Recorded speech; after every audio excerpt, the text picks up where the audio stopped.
Well, welcome to today's edition of Trojans Football Talk. I'm your host, Tom Vartanian. Today's show brought to you by American Credit Union, for every day, for everything. Located next to Little Caesars at 3944 Route 281 in Cortland. Part of Cortland Voice, the exclusive media partner of Trojan Football Talk. For all your local news and sports in Cortland County at no cost to you, check out CortlandVoice.com. By the Royal Auto Group on Route 281 in Cortland, the home of no hassle, no razzle-dazzle. Check them out at RoyalAutoGroup.com. By Yeaman Real Estate at the entrance to Yeaman Park off I-81, exit 11 in Cortland. By Nicky C's Hometown Pizzeria and Meatball Shop on Route 281 next to Hobo's in Homer. Find them online for fast, secure ordering or call 607-749-5300. They have a unique menu with dietary-specific options. Nicky C's, your grab-and-go specialists. By Graphtex, located on Elm Street in Cortland. Founded in 1984, they provide custom screen printing and embroidery for teams and local businesses. Graphtex continues its dedication to servicing customers' needs for innovative graphic designs, custom and printed apparel, and quality service. They are easy to contact at 1-800-417-7791. By Seven Valley Agency at 18 Tompkins Street in Cortland for all your personalized insurance services. Give them a call at 607-753-1821 or check them out online at sevenvalleyagency.com. Seven Valley Agency, where your money matters, our advice counts. By Isaac Merker Studio, handling all your photographic needs in Central New York since 1982 at 74 Hamlin Street in Cortland. Give them a call at 607-756-0849 or check them out online at isaacmerker.com or on their Facebook page. By M&D Deli, located on Central Avenue in Cortland. Open Monday through Friday from 7 a.m. to 3 p.m. M&D has breakfast sandwiches, bakery items, and daily lunch specials. They are also available for catering. Check out their Facebook page for more information. Stop by or call 607-753-TO-GO, that's 753-8646, and look for the new food truck coming in the spring of 2022. By Crop Growers LLP, the first choice in crop insurance located in Homer. Contact Casey Slade at 607-591-2460 for more information. And by the First National Bank of Dryden at 12 South Main Street in Homer. Safe, secure, and locally owned for all your banking needs. For more information, stop by, call 662-4179, or check them out online at drydenbank.com. Well, today is the first official episode of 2022, so it means we're into our second year of Homer Trojan Football Talk. 98 episodes last year. For those who kept track, we did 98 episodes last year. Of course, the fall was the ideal situation of what I wanted, where we got to do pregame, postgames, and also got to throw in some players. And it worked out well. The blue-collar player worked out perfect. We had 24 potential candidates. 21 of those 24 joined us out of a 33-man roster. So I think we covered the team pretty good that way with getting the kids on during the year. And, of course, all the sponsors that came on, we helped them. They were all helpful. They came on board great as COVID kind of took a little backslide and kind of began opening things up. We were able to get a nice, healthy group of sponsors now that are going with us now into 2022. And, of course, for those 98 episodes, we had 4,483 downloads. We just missed 4,500 in 1 year, which was good in one way. That's kind of funny. I did more episodes on TV and have less downloads overall, but more episodes. But Trojan Football Talk, like I said, the fall especially worked out. And it's funny. People have heard it because I got a story. I'll share a story with Coach Pasilic when we get done here. But he's joining me today as we kind of look back at year number one. We'll kind of recap the 12-1 double season the team had. It had 13 games last year altogether, counting the 3 spring games and that. And we'll talk about where we are right now. This, of course, the in-between season time. It's not officially preseason. That kind of hits around August, but a lot of off-season stuff to go on. So we're going to kind of have a lot of fun doing a little bit of that. And as we said, do we start year 2 with the guy to help me start year 1 of Trojan Football Talk, head coach Gary Pasilic. Hey, Happy New Year, Tom, and thanks for having me. Looking forward to this next year. Yeah. Like we said, it's been a weird year. It was a year of COVID, but it played more havoc really in the spring season than it did in the fall season.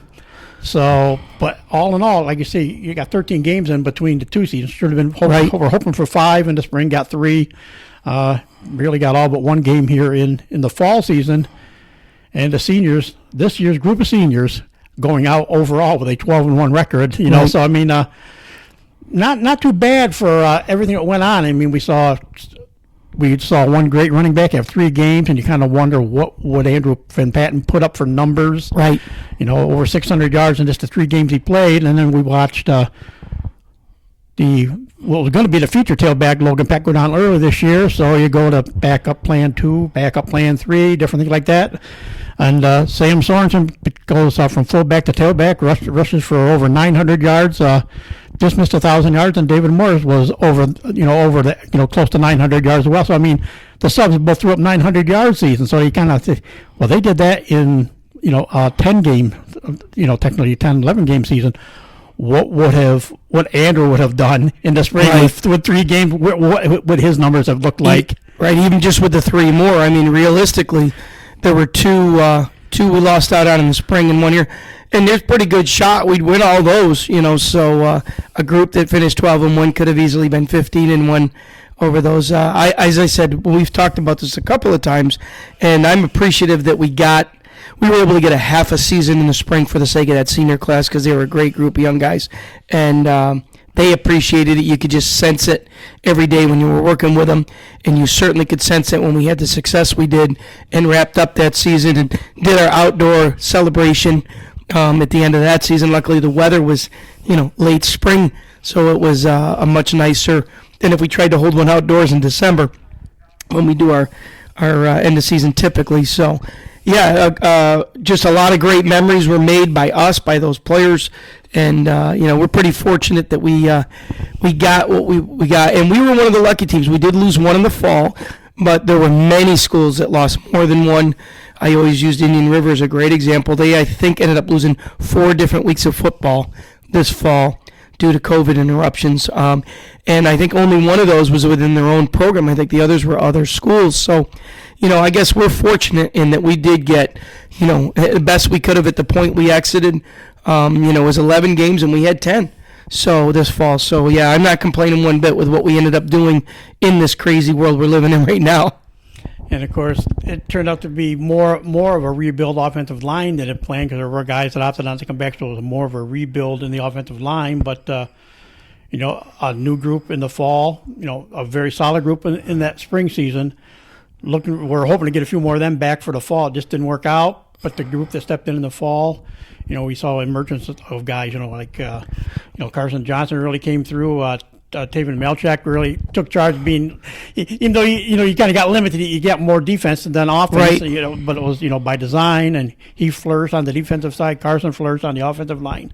That led to the emergence of other guys too, like Blair Wakula come out, Tyler Reelman on the line, then Owen Young on your Owen Murphy. We had Logan Darling. I mean, Logan Darling, all league player, just a really thrilling kid that was being considered for all CNY team, and and we've got them back. I mean, Blair and Carson did a great job as seniors of stepping up, and you mentioned Taven again.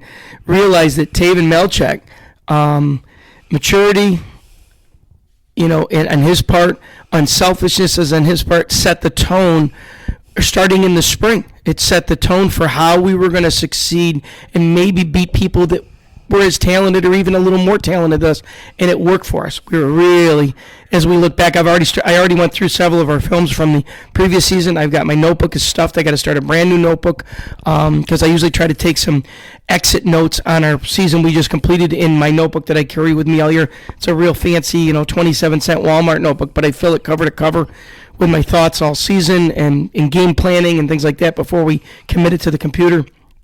And the reality is that we got a lot done thanks to their behavior, attitudes, efforts. And the good news is, you mentioned offensive line. We've got Noah Young at center coming back. We've got Tyler Reelman coming back. We've got Logan Darling, who had starting. They were impact players on that offensive line for us. We have those 3 back already, and we've got some guys that rotated. So we're in a good spot where we're going to hope we can create some quality depth. But I'm excited about what we're going to face this fall. As you and I were talking before we started today, I spent last week, one of my mornings, I just went through all the lists between what was on the Family ID program, which is now shut down. They shut it down and erase everything after the season's over. But I had made hard copies of some things.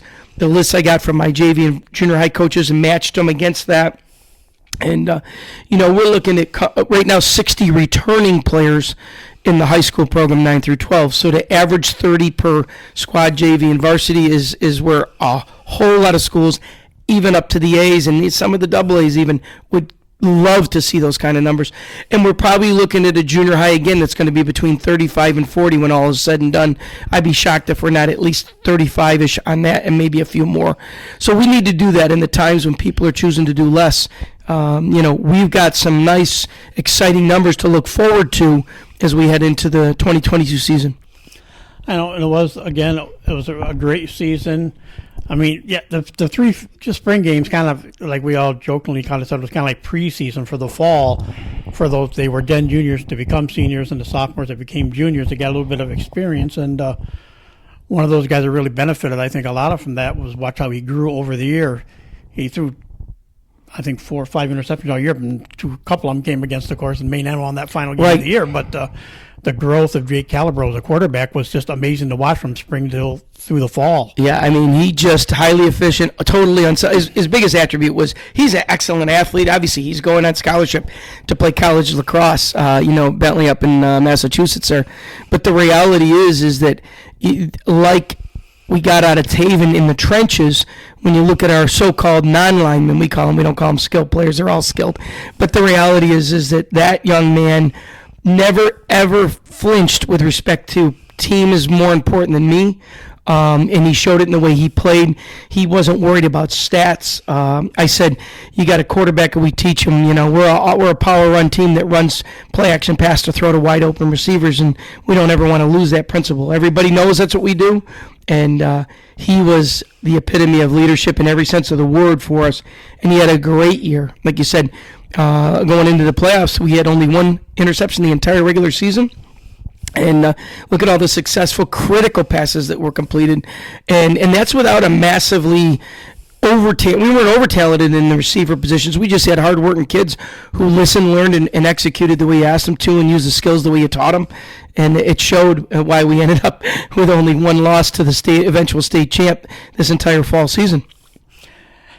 And, of course, like we said, it turned out, Logan was one of the seniors, but it was running back by committee. And when you look at guys that all pitched in during the year, Braden Marsh, Damani Durham, who got hurt and missed the last part of the last 2 or 3 games of the year, Ryan Poole, Andrew Lynch, David Morris, they were all seniors, so they all part of the fill-in. But then you talk about who you get back. You get the Mr. Do Everything. Sam Sorensen will be back. Yeah.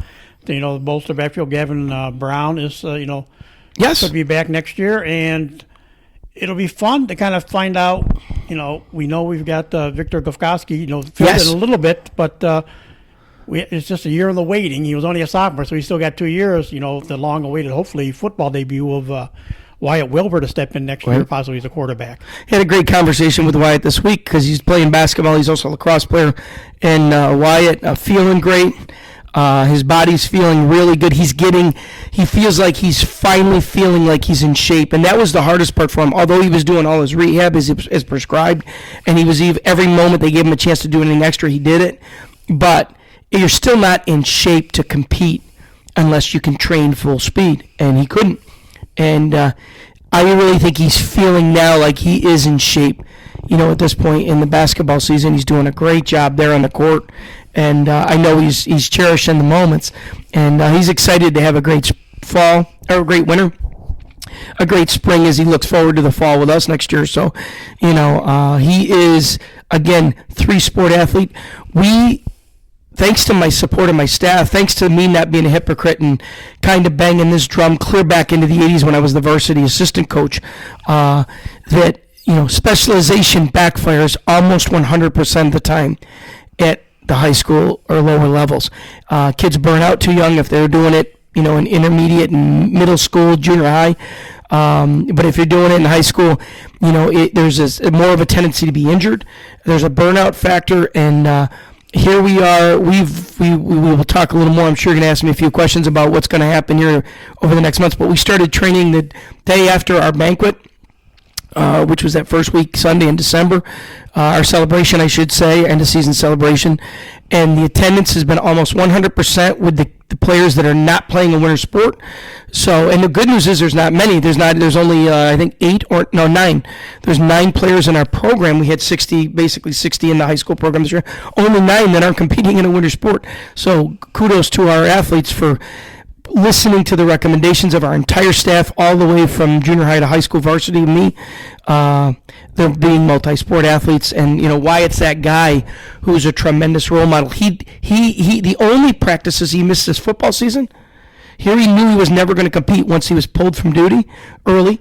Therapy days where he had to go do his physical therapy for his back. Those were the days he was and usually he didn't miss them. He was late. He would come the minute his therapy was over, and he did everything he could. He was he charted practice for us in the second 2/3 of the season, where literally, and for me selfishly, it was great for defense. I always have like a checklist. We have a script. Mr. Cottrell has a script for practice every day and he'll highlight, like he has his own play sheet for the week that fit our game plan. I have one for defense, and we will check and try to keep track, but it's not a perfect system. Well, Wyatt took that over and recorded in sequence everything we did in practice. So less than 10 minutes after practice is over, I could go through and say, here's 2 critical things I wanted to get done today. We didn't get to. So we're going to make sure they happen over the next day or 2, however many we had left. So, Class A leadership on his part, proving he's a man of his word, and he's all in, and I'm so happy for him that he's having such a good winter. And of course, the receiving core again was the one that was, kind of a little bit end up with a different look, kind of than what was originally hopefully forecast. But Zach Arnold stepped in well. Yes. Will Dady, of course, did everything. Unfortunately, he got hurt right off the. See, that's the only thing when you look at the season. Other than VVS, there wasn't really a tough game in the regular season. The postseason it got a little bit tougher, but it was still, you get fairly convincing win over CVA. Then just a wild scoring game against the VVS rematch, but put up 62 points to win that game. Yeah. And then the sectional finals in the Dome, against a tough New Hartford team, but still prevailed by not a real comfortable margin, but enough of a couple margin. Of TDs, yeah. So the only team that really took it to us is the state champion, Maine Endwell, and right. All we can do is we could play what if. What would if Logan Peck was healthy? Well, Will got hurt, hurt his ribs in that third play of the game or something. What if the kids that moved out of state didn't move out of state that are pretty likely? What about the boy we lost last year? What about the reality of the kids that we had? We had one boy one player who did not come out as a senior because he had suffered an injury and he was a little nervous about it, and he was working and he bought himself a beautiful truck that, I was in my 40s before I could afford something that looked, So the reality is his priorities changed when he had to battle through rehab and recovery, and he would have made a difference. But again, a lot of schools, most schools, to some degree, go through some of this.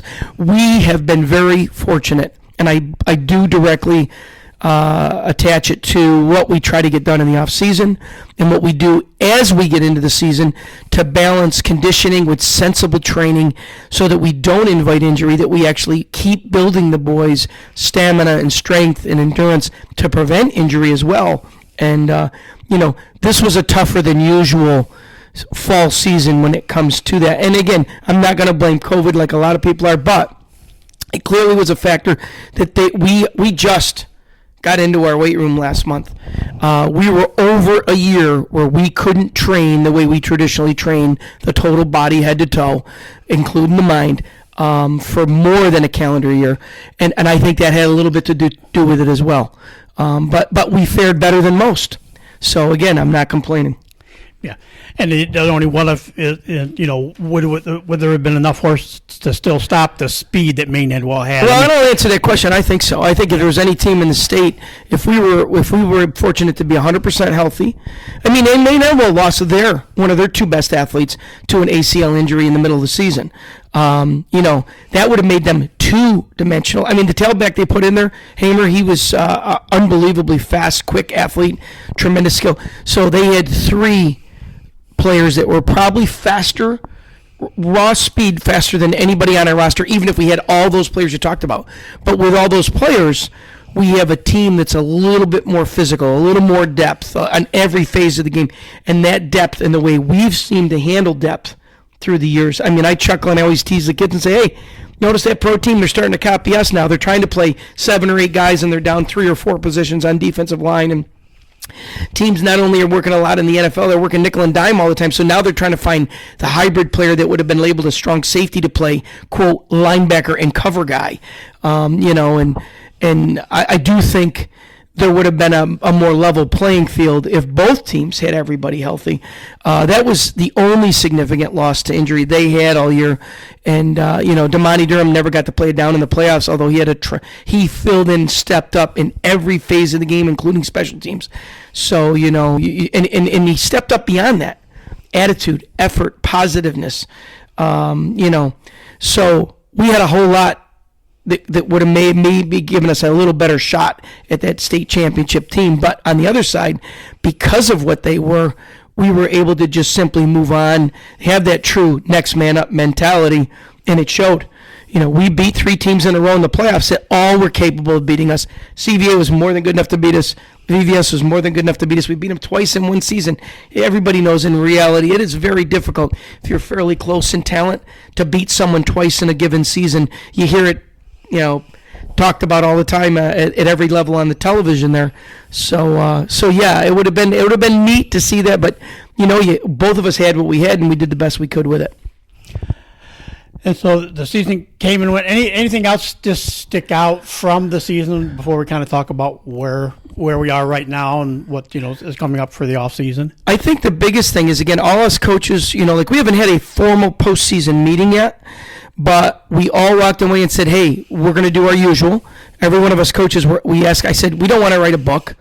But what we want to do is use like I do, my little cheap notebook, and put down a series of the top 3 or 4 things when you look back saying, hey, maybe we should try this a little differently, or maybe at a different time, or maybe we should go back to this. We used it for several years. We haven't used it lately. I think of our 2-point package. That's a point of conversation every year. We felt it wasn't going to add to our package. It was going to be a little bit more to learn, which maybe took away from repetitions with what else we already had on the table. And so we're all great at that. I mean, and be constructively critical. I mean, I actually have done a short list on myself to say, in hindsight, I wish I had done this a little bit differently. Not major things. I like what we're doing. I respect what we're doing as a staff and as a program. But so that we've done. That looking back at the season, there's a couple little things I've picked on.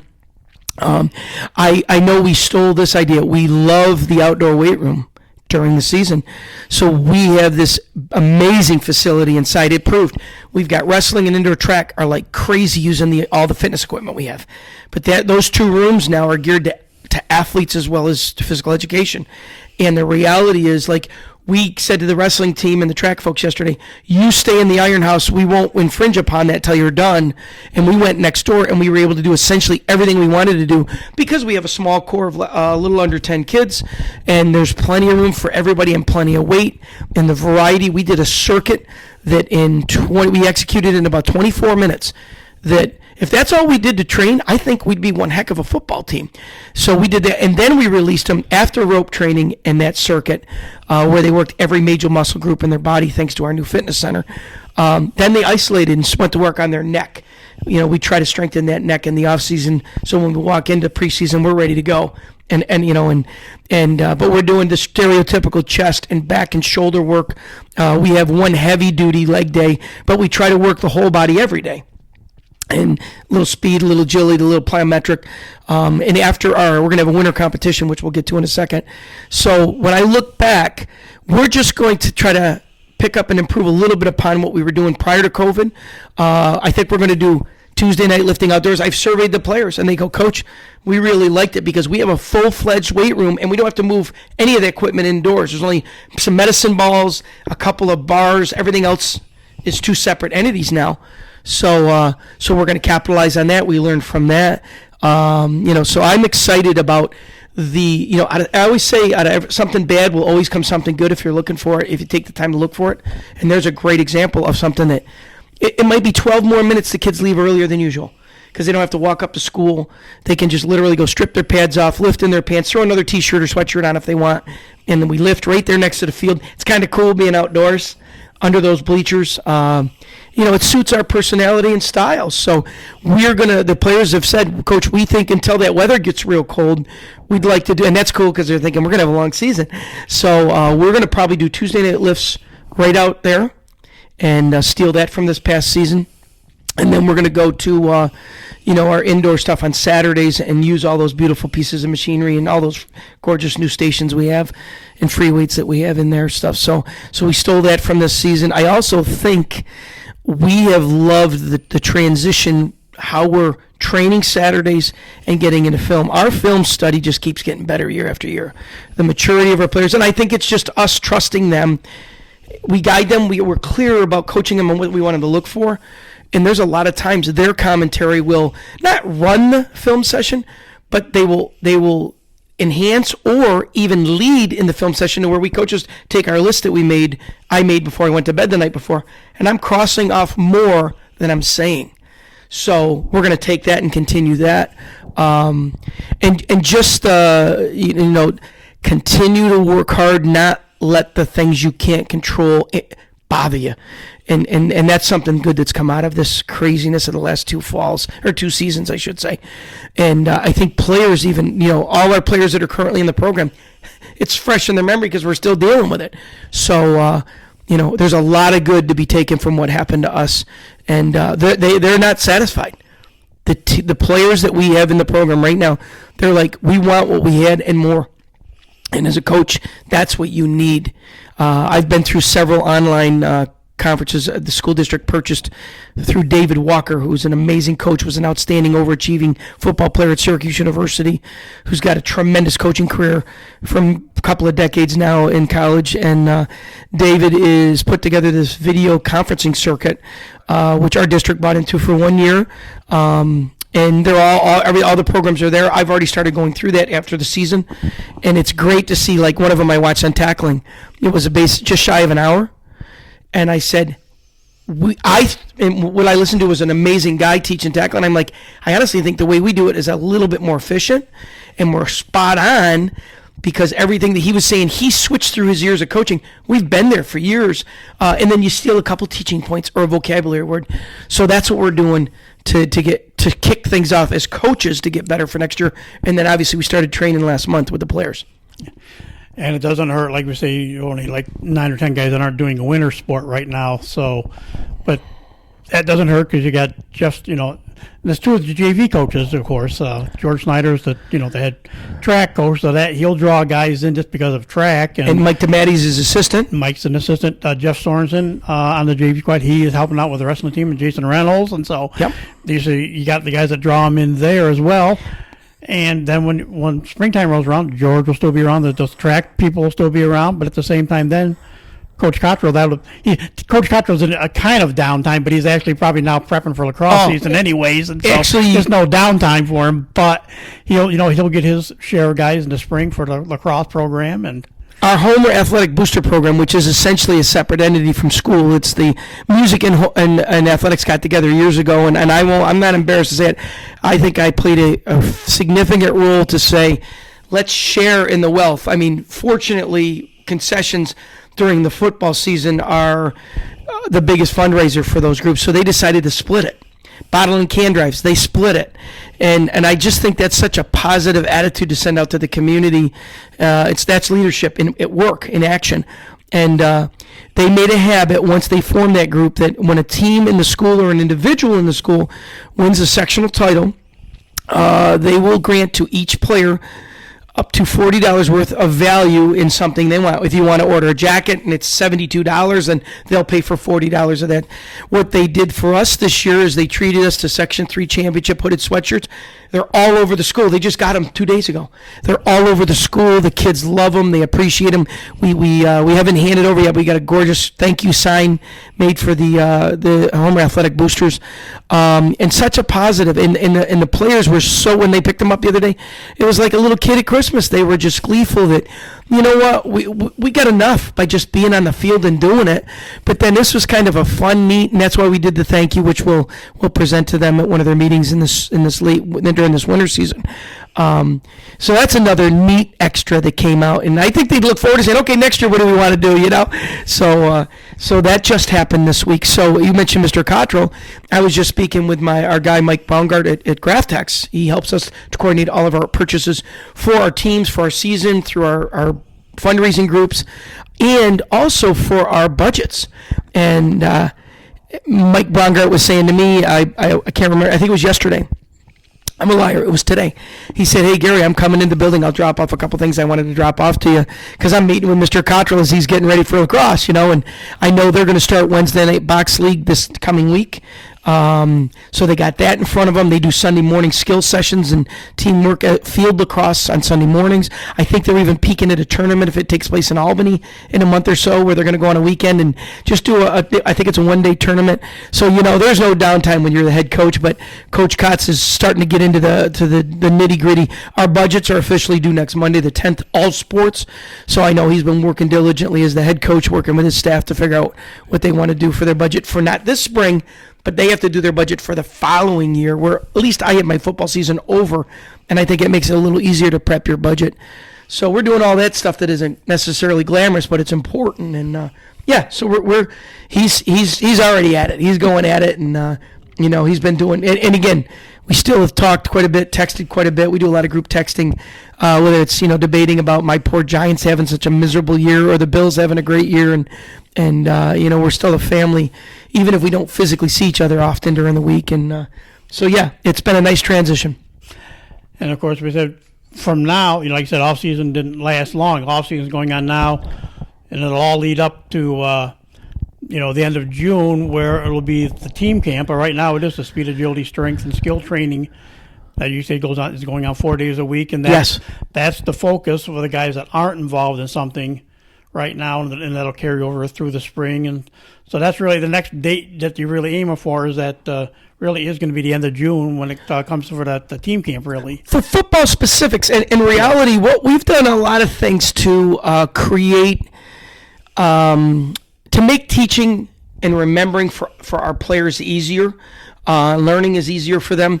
We started just a handful of years, maybe 12, maybe it's been 15 years, I'm getting older, where we do 2 days, usually after school, but 2 years ago we scheduled them for Sunday evenings, and that way it interfered with no other sports. It was at the end of the spring season, and it didn't interfere with final studying, because we told them we'll do it in the evening so that you can just have all day to do your homework and study for your finals, and we call it mini camp.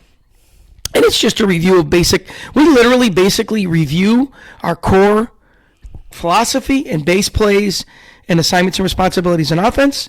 We usually throw in at least some PAT and punt game, and we teach our base D.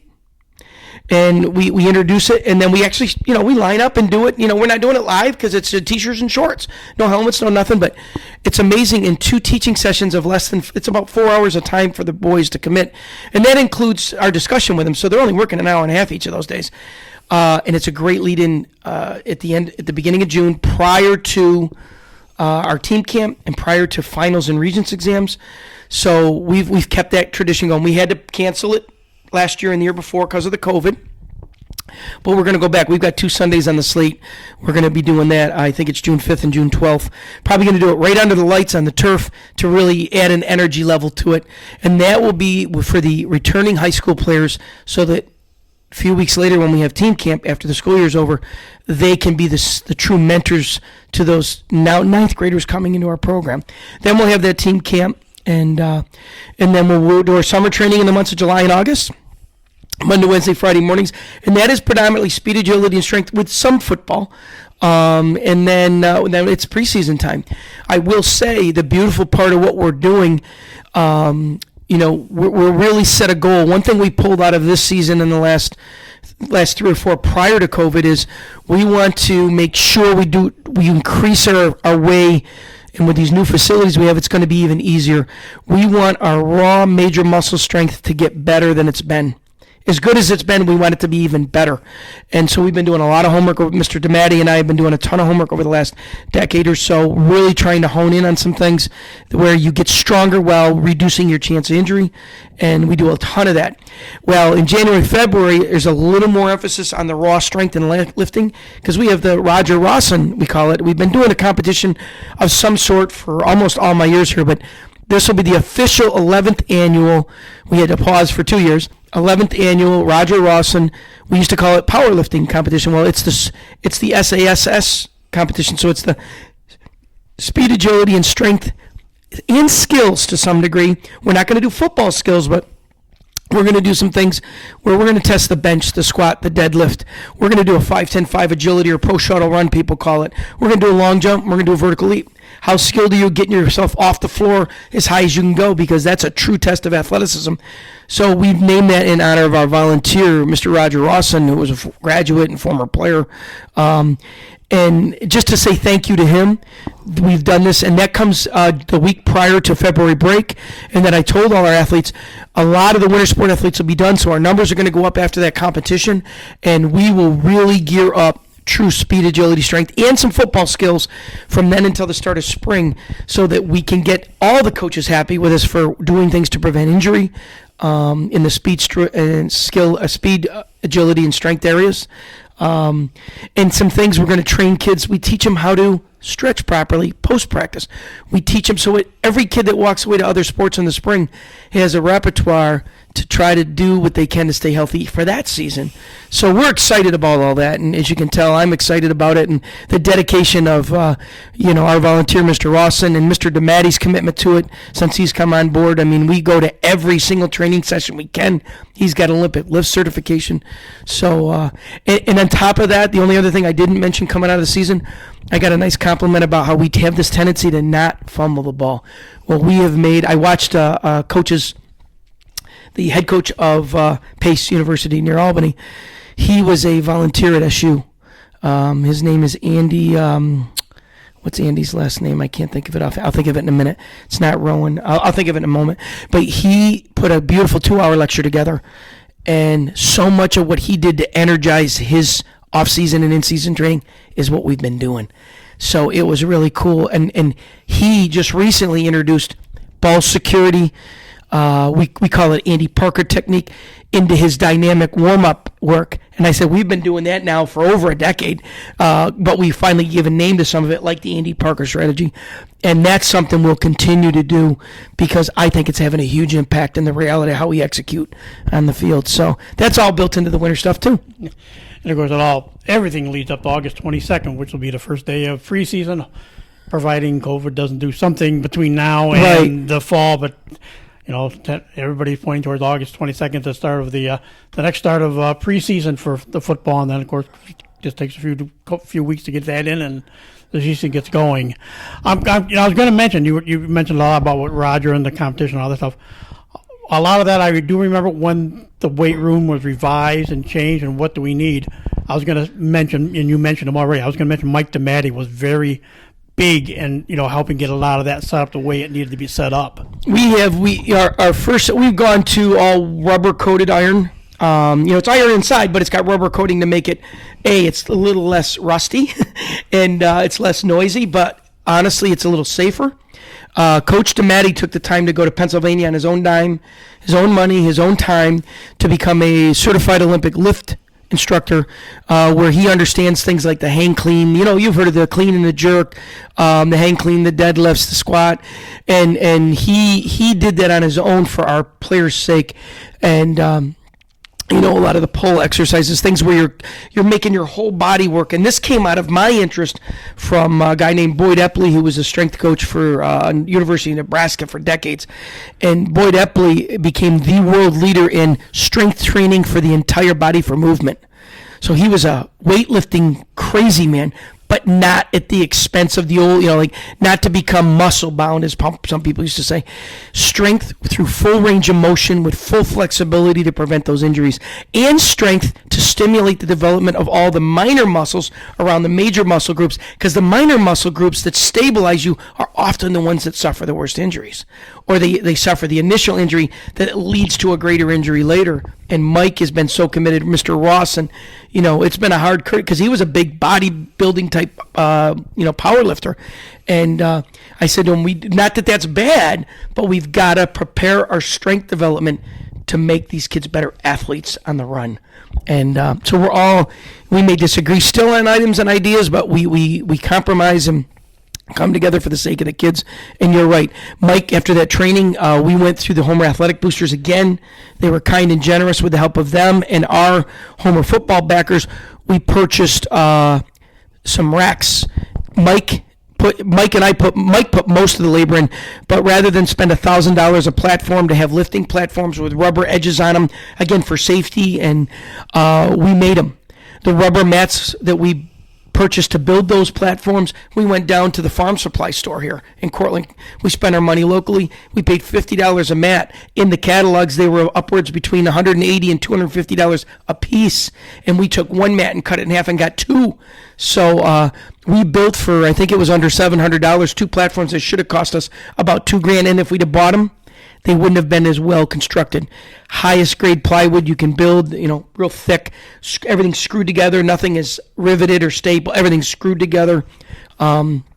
So Mike was the leader in that. Mr. DeMatti was, Coach DeMatti. And as a result, that's why he's become so trusted by our staff and our kids that he is the strength and conditioning specialist for our track program now, both going to be winter and spring. And he's also a leader and takes the lead in the summertime because I'm a guy, I am not embarrassed to say, I take a couple weeks in vacation and camp. And Coach DeMatti is the constant so that our kids know they're doing things that are going to help improve their strength, their speed, their agility, and keep them healthy for the season. So that's kind of where we are with the football team. And, of course, Coach will be joining me off and on during the off season here as we lead up, of course. Give it a little bit more time now because we won't have to worry about April football this year. Or March football will be right the logs like it normally should be. But should be, Coach, yeah. You'll be joining me all through the off-season process here, and because we still got to do our segment on receivers now that we do have a list of about 15, 20 senior receivers, and you had a fine talk with one of them already. Yeah, it was nice after 20 plus years of seeing one guy's name at the top of the list. Jim Curry got him on, so I've had two alumni on, and they were both they both are remarkably amazed that you're still around because you were just a little whippersnapper assistant. But I had Jim Curry, and he put me in touch with Dave Medeiros. Right. And Medeiros has I think it's I'm just off the top of my head like maybe the third best passing season ever, and it's still among the top 15 for a career. But he did it all in one season. And he was an outstanding defensive player. I think he still owns the interception record at our school. And again, I always tell the guys, I'm biased, I'm prejudiced. I favor the hard workers, and he was one of those. But I also favor guys that are vertically challenged, because I'm one of those.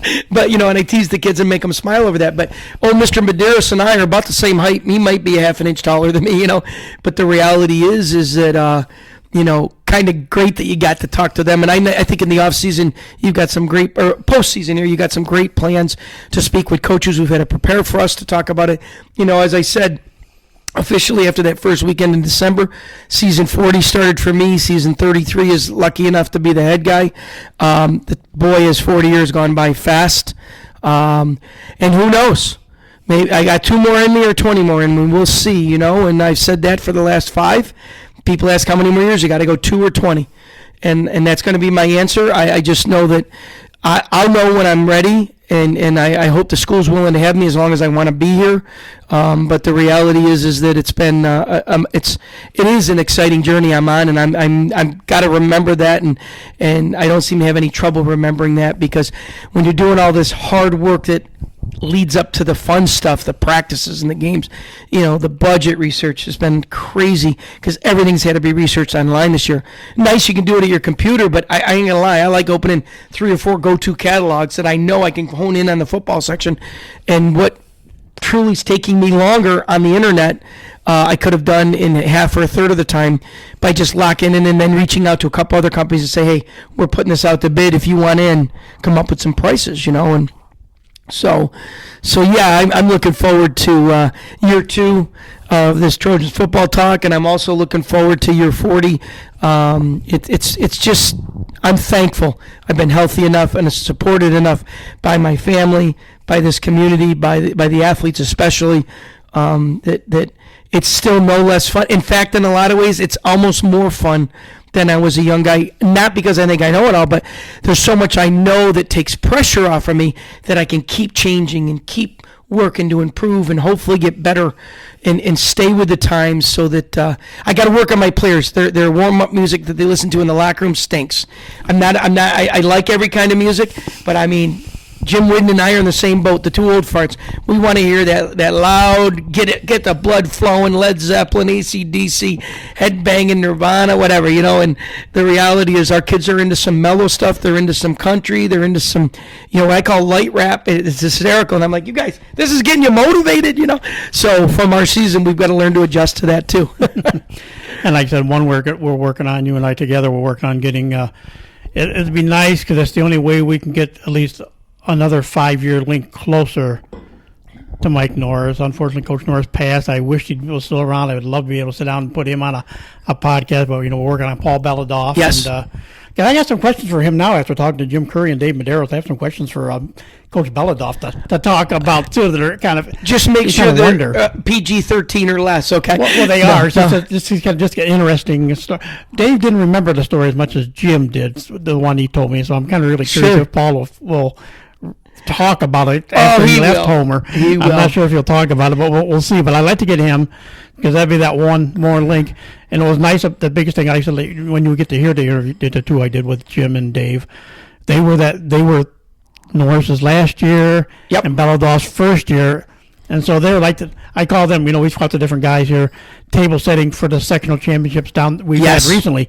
They were the table setters for 85 and 86. And that first mythical state championship, you call it. It's a true state championship, but it was voted on, and that they were there. And I still, like I said, it's still amazing. Coach Norris knew what he had coming back for 85. They had, they had a few down here, and they were rebuilding up to that. He's not a coach that left a covered barrel when he left. He left with a stacked deck for Coach Beladoff. He may have left us the two top to bottom most talented teams he would have ever coached. Again, we were labeled small school. That's BC and D. There was no 8-man back then. Small school state champion by the sports media in the state in 86. Probably should have been labeled it in 85. But again, there were a couple other teams that were worthy, and that's why we didn't get it. I think we finished third that year. Here we are. We're very fortunate. We finished 7th, I believe, this year in the final poll. No disrespect in that, but I'll tell you. You mentioned Coach Beladoff. Since 1954, 54 to 84 was Coach Norris, and Coach Beladoff was our JV coach, I believe, for 17 years with Coach Norris prior to becoming our 5-year head coach from 85 to 89. And I had the privilege, like those guys. I mean, you say they were the table setters. I mean, we were in the Carrier Dome. We were league champs with those guys. Coach Cottrell was a part of that group, too, where that group in the early 80s set the table for what happened in 85, 86. And when we were forced up in 87, here we're competing above classification by no choice because there wasn't a state tournament yet. And our loss was in the Dome to an amazing FM team. So the reality is that Coach Beladoff he bridged that gap. He took what was an outstanding group of student athletes and a very committed staff, and he was the leader that got us. And he was 20-0 after his first 2 seasons, and very rarely lost a game when he was the head JV coach ever. I owe him so much. The one thing I'd get to look up, I mean, there was a 29-game winning streak, and of course, Coach Norris got the last 4. But yeah, Paul Beladoff won his first 25 games as a head coach. Yes. And he won 38 altogether. So if you remember our winning streaks, both our home winning streak and our overall winning streak, which were tops, I mean, they were nationally recognized. We got a piece in the USA Today which named us one of the best programs this side of the Mississippi River. I still to this day have a copy of that original article out of the USA Today. Coach Beladoff was our head coach then. And, the reality is that Coach Beladoff, he was in tune with the kids. He knew the game. He had the best vision. I will never be able to watch a play and recall as much as he can. He could watch a given play and go to the board and put probably almost double what to this day I can put on the board from raw memory one play later, but he taught me so much. And I always teased him, my little contribution was to remind him, don't forget we got a speed and agility and condition. We got a speed and agility training condition to keep him healthy. But Coach Belodoff really took me under his wing. He fed me. I was broke my senior year. He and Coach Norris fed me meals, bought me my meals when we were out scouting. Just really, I owe so much to both those men. And Coach Belodoff through those 80s, I mean, you talk about, it wasn't the 50s, but it was in Homer. It was like football was king. Soccer was just coming back into our district as it was a first recreation sport, and then it became on board. And so every athlete in our district at that very moment in those 80 years, they were playing football, and we just had it going on. And Coach Belodoff was a huge factor in why that was able to get off. We lost to a Nottingham team. Our straight winning streak ended on a Thursday night game at Coyne Stadium. You want to talk to him about that. A kid named Dorsey Levens was, an All-American level player in high school and college and played in the NFL. And I don't know if he ever got the MVP, but he was one of the finalists for MVP of the league. He was, and I don't know if he got the Super Bowl MVP, but it was him and one other. If he didn't get it, he finished second in that. That young man didn't single-handedly do it, but they had a really talented team. Actually, he was more the fullback or second back, and a kid named Eddie Dowdell, who played defensive back at SU. They were together. And Dorsey was a man-child. He punted. He played defense, every position on defense. He could have played safety, D-line. He ended our winning streak on that Thursday night, and then the following year they came down to Homer and beat us in a battle, and that ended our home winning streak, which was the longest in school history, if I remember right. So, Coach Belodoff, to go to these guys, no one will ever be able to, unless they coach one season and win 9 out of 10 or something, no one will ever be able to beat his winning percentage as a head coach. But he just took what we had and he made sure it delivered. So, I'll be forever grateful to him till I go to my grave for everything he taught me and had the patience to trust me. He trusted me to be the so-called defensive coordinator when I've never had the mind like a guy like Jeff Sorensen has, who's our true D coordinator right now. So I hope we'll get that conversation with Coach Belodoff because he's pretty special. Well, as Jim reminded, that USA Today story kind of led to Mexico scoring the first points against Homer that year that they won the Homer. Yeah, we were unscored upon at that point. And so he said that we kind of got caught reading our headlines, and Coach Belodoff was not real pleased, and he took it out on. He said we stayed in. We usually were never in a game much more than halftime. So that's the other thing amazing when you look at Curry, Madeira's record. They never played much more than a half of football because of a lot of the scores the way they were. I'll take credit for a lot of that. But he said that's the one time we got to play. We get to play 3 quarters. Yeah, because that's the one game that Coach Belodoff didn't take the gas. He wasn't happy that we gave up a touchdown. I heard the scoreboard got shut off because they didn't want to see what the. Yeah, and that was a pretty wide. I forget 60 to 6. 63-6. Yeah, I think that's what I was going to say 61, but I think you're right. I think it's 63-6. But again, we were talented. But we had, you should ask him about this too, taking your notes. When I got here, I was so impressed. We had a freshman program. And one of the saddest days of my coaching career was the year the school eliminated freshman football. Because in junior high, some years we had 2 teams in junior high, 7th and 8th. And we were playing the East Syracuse Manoas and the Ciceros and the North Syracuses and Camillus and West Jenny. And, we were playing Corcoran and then freshman ball, we were playing those schools only. We weren't playing any B schools when they were freshmen. So we had a freshman team because none of the B schools or C schools had freshman team. And so then in 10th grade, our kids would come back to B football. Our entire JV team was 10th graders, no freshmen. Everybody else's team was freshmen and sophomores minus the 2 to 6 best sophomores in their program were playing varsity.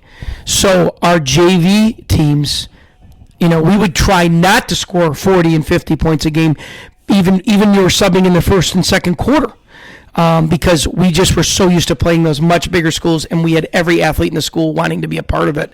And then, of course, we lost that freshman program it really wasn't due to numbers. We were still able to field a team, but soccer was coming on, and they knew those numbers might infringe, and I think it was also to make sure we had the equal number of guy and girl opportunities for sport, not at all against that. And the reality was that was in the middle 80s when we lost freshman football. But Coach Belodoff just like I said, we didn't underachieve when he was our head coach. That's for sure. Well, according to the guys, that wasn't too much. He didn't underachieve because he was, like you said, you guys came up with him as freshman players, JV players, stuff like that too. Because before he took over, so they were all part of that. So yeah, like I said, now I'm looking forward to getting some more. Fred, Jim, or Dave, so they can kind of help me reach out to Mike McGrath. He'd be another one I'd like to get on, and of course, both of them are going to come on. Jim, not so much with the TV on the net, maybe because I didn't do a lot more. I really played football, and then I did do some track. He was a speedster. He did a little some track, but Medeiros, I know, turned around and had a great career with Baden as a baseball player too. He was a very good baseball player. You bring up those guys, and I feel privileged because I got to coach all those guys. I was the assistant coach. I was one of the assistants, but even my first year, Coach Norris trusted me to be responsible for all the instruction for our defensive backs, for example. Coach Belledoff trusted me. Coach Norris turned over tackling to me in my third year here as an assistant coach. I solely was the primary instructor for tackling. I got the offensive line. While Coach Norris was leaving, and he got me into that. I worked with him his last year, and then and I wasn't the only one. We had another guy working with the O-line, and then Coach Belledoff said, "They're yours. You're doing it. You're running the O-line." And I mean, those are gifts, man. I mean, those are gifts to me that I'm so grateful and thankful for. But like you just said, if you look at those teams, another idea we may want to throw around for our podcasts are that the class, if I remember right, of 88, because in 83 I was a varsity assistant. But in 84, I got a paid job. I got a teaching job, and I was the paid freshman football assistant coach with John Baden. And then I moved up to JV in 85. I turned down the head job because I didn't think I deserved it, and I was the assistant JV coach. And then 86 and 87, I was the varsity / assistant D coordinator. So if you look, the class of 88 were stuck with me all 4 years as one of their assistant coaches. And, Scott Petrie's of the world, and, I think Matt Ryder was a part of that group. I mean, those kids were stuck with me as an assistant for 4 years through that amazing time period in Homer history. And I'm just so thankful that I got to experience that with those 4 years of play, that senior class. I don't know if they were as thrilled about it as I was, but it really helped because once they saw how hard I worked when they were freshmen, I was immediately in the JV the next year and varsity the next two. There was no worry about them thinking I didn't have at least a little idea what I was talking about. They knew how committed I was, how compassionate I was. They knew that I loved coaching them, that it was fun to teach them, and I benefited a lot from that as a coach down the road because, as I said, they were essentially stuck with me 4 straight football seasons, and I don't think too many of them regret that, and I know I certainly don't, because it allowed me to maybe learn some things and be aware of some things that you might not have learned as fast if I just jumped in as a varsity assistant. So, it was, plus having that year as a varsity assistant prior to my paid job. So I was a varsity assistant with honest responsibility. And then bang, I was the freshman assistant JV and then varsity. So yeah, we'll get those guys eventually down the road here on. Yeah, we'll get all of them. And so that'll do it for the first episode of 2022. And again, episode 99 in the books. Like we said, next one will be 100. Just encourage you to stay tuned. I'm not sure which I got 2 ideas. We're going to see which one will come together first to make that 100th a special episode. But then, like I said, Coach P will be joining me off and on during the off season. And like I said, we're going to try to work on more of the alumni. And that seems to be a fun thing. So again, Coach, thanks for taking time to talk with us today. Tom, thanks for your commitment to us. I hope it looks like you're loving it still and enjoying what we're doing together for the sake of these kids. And, we just appreciate what we've got. And you saw it and witnessed it firsthand in our community this fall again. And but your commitment, and we're having a lot of fun with this. I hope the people that are taking the time to listen are enjoying them as well. And with that said, that'll do it for this edition of Trojans Football Talk. Today's show brought to you by AmeriQ Credit Union, for every day, for everything, located next to Little Caesars at 3944 Route 281 in Cortland. By the Cortland Voice, the exclusive media partner of Trojans Football Talk. For all your local news and sports in Cortland County at no cost to you, check out CortlandVoice.com. By the Royal Auto Group on Route 281 in Cortland, the home of no hassle, no razzle-dazzle. Check them out at RoyalAutoGroup.com. By Yemen Real Estate at the entrance to Yemen Park off I-81, exit 11 in Cortland. By Nikki C's Hometown Pizzeria and Meatball Shop on Route 281 next to Hobo's in Homer. Find them online for fast, secure ordering or call 607-749-5300. They have a unique menu with dietary-specific options. Nikki C's, your grab-and-go specialists. By Graftex, located on Elm Street in Cortland, founded in 1984. They provide custom screen printing and embroidery for teams and local businesses. Graftex continues its dedication to servicing customers' needs for innovative graphic designs, custom and printed apparel, and quality service. They are easy to contact at 1-800-417-7791. By Seven Valley Agency at 18 Tompkins Street in Cortland for all your personalized insurance services. Give them a call at 607-753-1821 or check them out online at sevenvalleyagency.com. Seven Valley Agency, where your money matters, our advice counts. By Isaac Merker Studio, handling all your photographic needs in Central New York since 1982 at 74 Hamlin Street in Cortland. Give them a call at 607-756-0849 or check them out online at isaacmerker.com or on their Facebook page. By M&D Deli, located on Central Avenue in Cortland, open Monday through Friday from 7 a.m. to 3 p.m. M&D has breakfast sandwiches, bakery items, and daily lunch specials. They are also available for catering. Check out their Facebook page for more information. Stop by or call 607-753-TO-GO, that's 753-8646, and look for the new food truck in the spring of 2022. By Crop Growers LLP, the first choice in crop insurance, located in Homer. Contact KC Slade at 607-591-2460 for more information. And by the First National Bank of Dryden at 12 South Main Street in Homer. Safe, secure, and locally owned for all your banking needs. For more information, stop by, call 607-662-4179, or check them out online at drydenbank.com. So once again, happy 2022 to everyone. Thanks to head coach Gary Pasilic for joining me today. I'm Tom Vartanian. Thanks for listening, and we'll talk to you again soon.